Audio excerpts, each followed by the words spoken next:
Hey everyone, it's Ricky Molina from the Ricky Molina YouTube channel. Glad you can be with me for today's video. I'm doing a product review, essentially my experience with trying to incorporate Cubase Pro 10 into my workflow. You know, I've been a Studio One Pro user for many years now, and you know, I have pretty much only good things to say about my experiences using Studio One. The only reason why I was looking to integrate Cubase into my workflow is that I have a Yamaha Motif XF6, which is a workstation sequencer keyboard with lots of really cool sounds, like everything from great keyboard layered sounds. The brass section sounds are really awesome. The saxophones particularly are impressive. The strings are okay too as far as the pads are concerned. For individual strings, I think you need to look for other sample libraries. The sounds and the percussion and the ethnic world sounds are really quite impressive. And I always wanted to be able to edit my MIDI using the Yamaha Motif in my DAW. For some reason though, the Yamaha Motif presents a lot of challenges in terms of integrating with DAWs, in terms of accessing the internal sounds when you're trying to work with MIDI and editing MIDI. So I figured that Cubase is owned by Steinberg and Yamaha owns Steinberg, and Yamaha made my Motif, so therefore there should be some easy way to integrate the MIDI editing process from my Yamaha Motif. So that's the primary reason why I was trying to integrate Cubase into my workflow. But I was also impressed with some of the recent videos that I've seen about the new features for Cubase. So many of them are quite outstanding, really. That I said, okay, maybe I'm missing something here. And I've tried to use Cubase in the past to do everything from simple MIDI recording, audio recording and such. And I really didn't have such a pleasant experience using Cubase. You know, selecting a DAW is really a personal matter when you think of it. It's much like selecting a car for a particular purpose. And some of you may be just interested in cruising around and, you know, just being able to capture your new ideas, and some of you may be more serious about the mixing process and the mastering and engineering process in order to produce quality demos and such, which I think we're all in that camp for the most part, but to varying degrees. But in order to capture your ideas as a songwriter primarily, then you're looking at a DAW that's going to be able to streamline the idea capturing process so that you don't lose that rhythm in the creative process. I think that's really important for songwriters and creators and composers. So new devices such as the one that came out from iZotope recently, the Spire Studio, makes a lot of sense for capturing new ideas, which I highly recommend. But this being a video about DAWs, and me being more of a songwriter-composer, I just wanted to share with you my impressions with the Cubase, because songwriting and creating is one thing, and it's one part of the brain, pretty much, and then actually tweaking the fine details and audio engineering is a totally different aspect of the process, and it appeals to a different part of the brain, I believe. I'm sure psychologists and brain psychologists would agree with me on that. And so what I've done is I put together a spreadsheet which basically summarized some of the reviews and research about these particular DAWs, as well as I've noted on another tab in the spreadsheet some of my own observations as far as comparing my experience using Cubase Pro 10 with Studio One. I've included some blog articles and forum links for you so you could check out in terms of popularity and some of these reviews. And just as a word of caution, one of the things I found with these, some of these reviews is that they're not really coming from experience. And that's one of the things that I really don't appreciate from some of these so-called journalists out there who are, you know, doing product reviews. They're not really using these and you know, firsthand experience. They're kind of just listing and, you know, citing the major strong points of the DAW and what it can do and what it can't do and things like that. You really want to talk to somebody who's used the program for years and, you know, swears by it. That's really where you get the best information from. If you're a songwriter, for example, one of the worst things that you can expect from a DAW is to really get hung up and, about, which icon I have to click on. I want things to drag and drop very easily, as you can with Studio One, for example. And I do not find that to be the case with Cubase. I just want to basically get the ideas down, and I'll edit it later if I have to, and I want to be able to edit it professionally, or as near professionally as I can possibly make it. Yes, the DAW has to offer a lot of key editing functions, but they have to be very user-friendly. For someone who's a creator especially, songwriters don't have the time to pore over manuals or PDFs of, step by step. Here you click, you have to pull down this menu to get to this list, and you have to set the monitor left right in order to hear feedback from the loops that you're auditioning and things like that. I mean, it can be a nightmare as far as trying to lay down your ideas. A good place to get information like that is to go to the Facebook users pages and the group pages, for example. For instance, Cubase, I've noticed, has about 25,000 members. I noticed that a lot of the forum members are asking questions like, how do you get it to do this? How do you tweak this? Where is the icon to do that? I'm previously a Logic Pro user, or, I'm coming from Pro Tools. How can you do this in Cubase?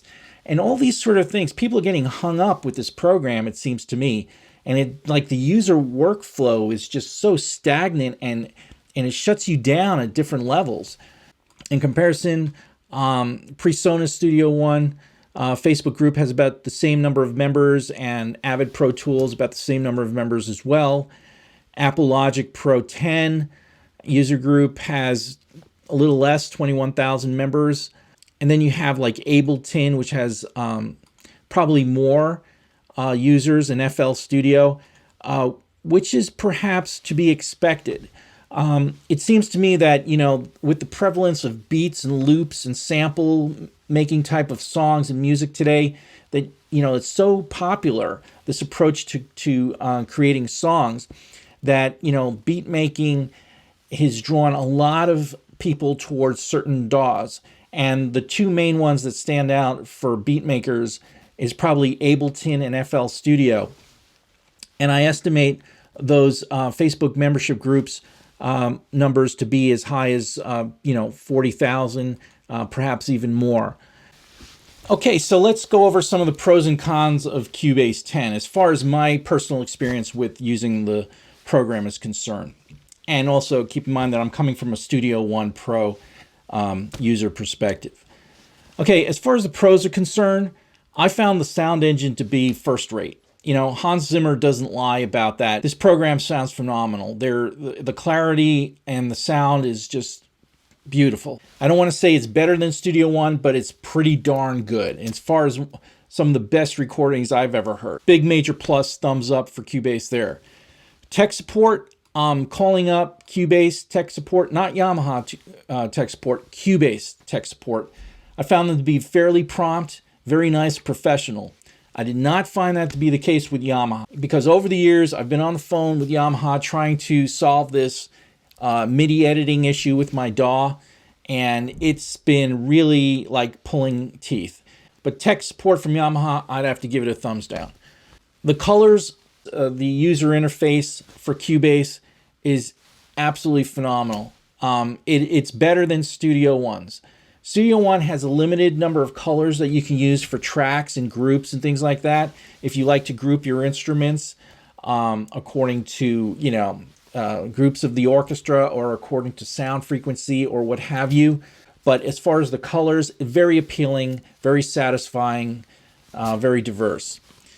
I also love the chordal functions, the chord pads, the chord assistant, the chord track, and the one key play. You can audition various extensions of chords. If you're very jazz oriented, you want to hear a minor 6 as opposed to, let's say, a minor 7 flat 5. You want to compare the tones and quickly, modulate into other keys or neighboring chords or substitutional chords. This is really quite a useful feature that's built into Cubase. So a very huge thumbs up there.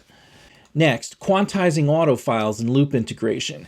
I think Cubase here is phenomenal. Studio One is pretty darn good as well, but I think here Cubase is even better. So let's say you have a wave file of a song, and the band is not playing necessarily directly on a particular quantized beat, and this may present a problem if you're trying to integrate loops into the mix and you want it to jive with the wave file of the original song.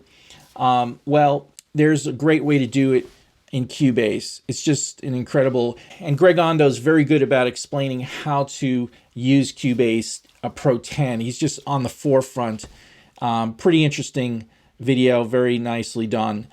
You get a huge selection of native plugins, everything from EQs to compressors to delays, reverbs, you name it. It's all in there, and they're pretty nicely done and quality sounding plugins there, internal or native to the DAW.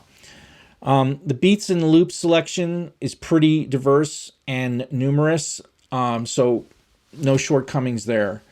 Now, in terms of the cons of the program, first of all, the price is about 1.5 times what you pay for the flagship Studio One Pro version 4, for example. You'll pay about $579 for Cubase Pro 10. That doesn't include the e-licenser dongle, which is required to run the program, and that'll cost you an additional $30. So you're looking at $600 essentially versus $400 for Studio One, for example. So that's about 1.5 times what you pay for Studio One. That's a con, in my opinion. As suggested earlier, I found that, despite the fact that Cubase is owned by Steinberg, which is owned by Yamaha, I found that my Motif XF6 did not integrate as nicely as I had hoped. In contrast, when you purchase hardware from PreSonus for Studio One, such as the Faderport 1 or Faderport 8, or the Atom, which is the drum pad for making beats and such, when you plug in your Atom or your Faderport 8 into Studio One, it's immediately recognizable. You don't have to do any tweaking as far as the setup is concerned. Studio One really excels in integration of hardware into the software. As mentioned earlier, I found that Yamaha Music has terrible phone support. So hours of waiting, that was a terrible experience.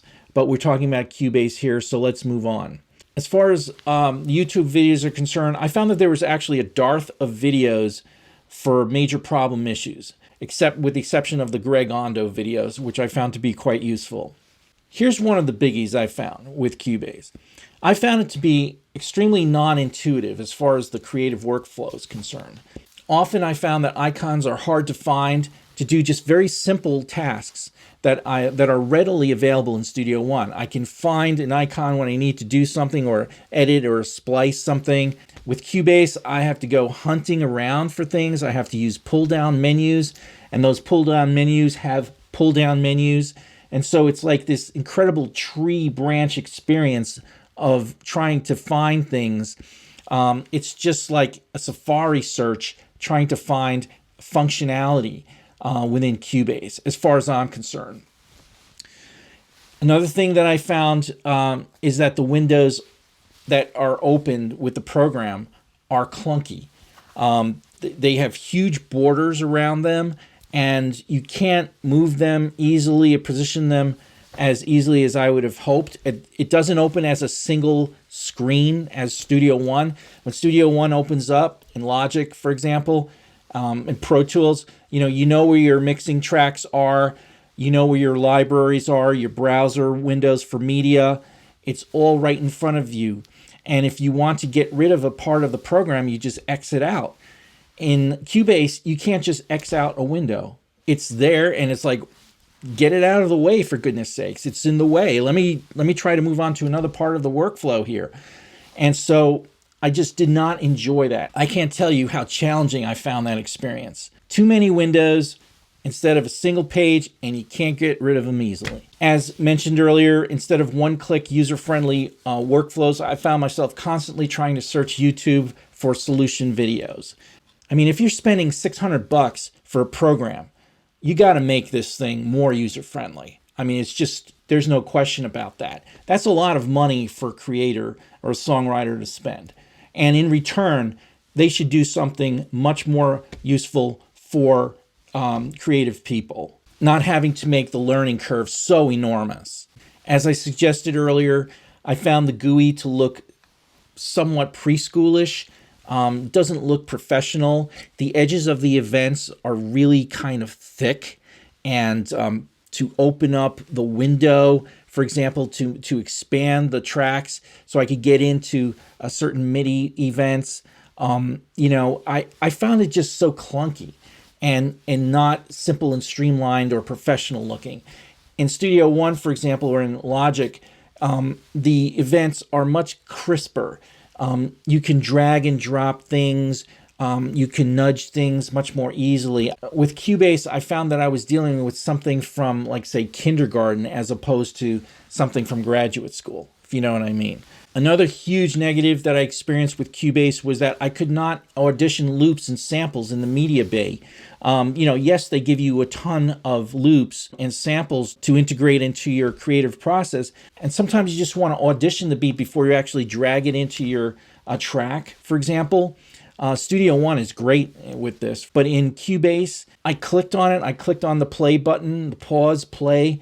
I clicked on every single icon around the audio edition media bay area there, where the loops are located, and I couldn't get the darn thing to play.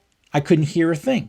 And the quick solution that I found on the spot was to just drag it into the track, hit play, and then I could hear the loop there, but I couldn't hear it in the audition media bay section. So I had to go to YouTube again, and I researched, can't audition loops in Cubase media bay area.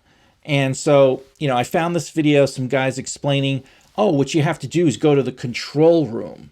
Okay, where's the control room?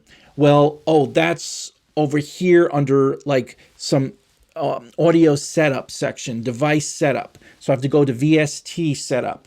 And then within the VST setup, you still got to go somewhere further. You have to go to where the special area is for monitors. So you have to click on monitor left, monitor right, so that you get the playback from the audio loop. And I'm saying to myself, oh my God, why didn't they just turn the darn thing on as a default?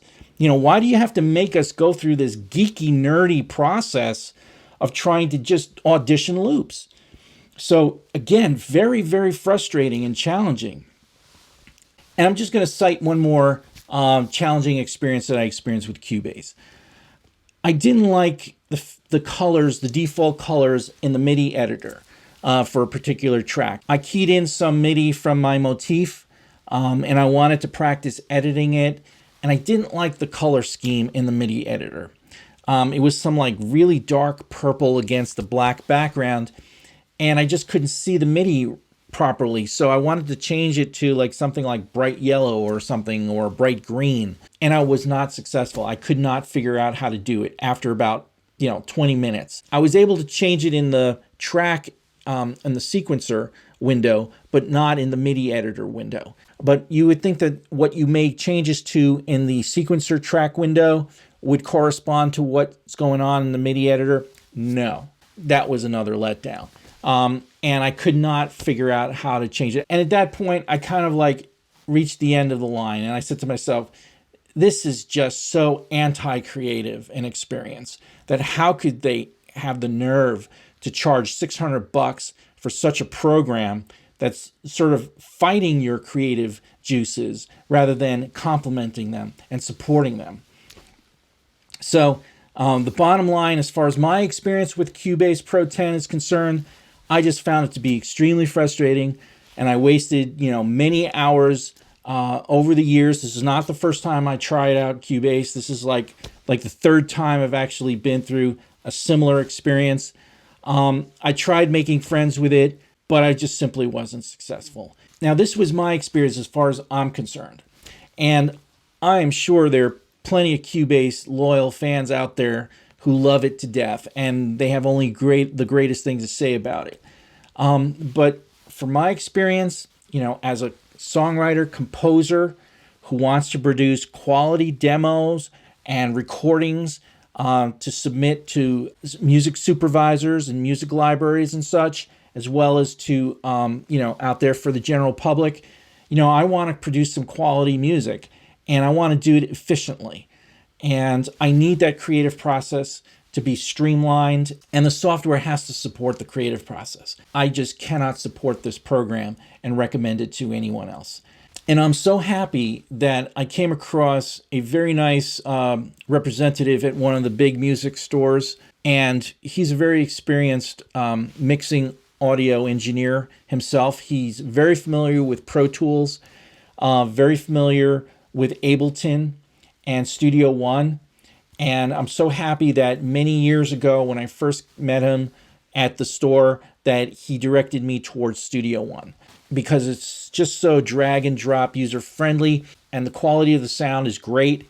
And another wonderful thing about Studio One that people will reiterate to you, I'm sure, is that the process, once you're done mixing, you have to master your projects, and the ability to drag things into a mastering session seamlessly without having to open up a new program or anything like that, and to be able to go back to the original production and to make tweaks if necessary in the actual mixing process, so that if you have to upload a different version for the mastering session, you can do that in Studio One really easily.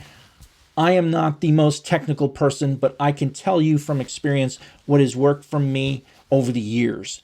And as far as my Yamaha Motif is concerned, I'm just going to have to use the sounds as far as an audio recording is concerned into Studio One alone. There are some workarounds around that, but that's for another video, and I may be able to share that with you in time. But as a possible solution for me long term, I am looking at the Korg Kronos for integrating with Studio One as opposed to Yamaha's great musical keyboard products. Well, that's it as far as my Cubase Pro 10 review is concerned. I hope you enjoyed this video and found it useful. If you did, please like and subscribe, because by subscribing, you will give me an incentive to produce more videos like this, as far as product reviews are concerned, as far as my experiences with using certain kinds of software and instruments over the years, as well as to get immediate access to the latest songs that I'm writing. I'm going to be laying down quite a few ideas this summer and producing some pretty cool songs, and I hope you'll look forward to them as well. Thanks so much, and have a great day.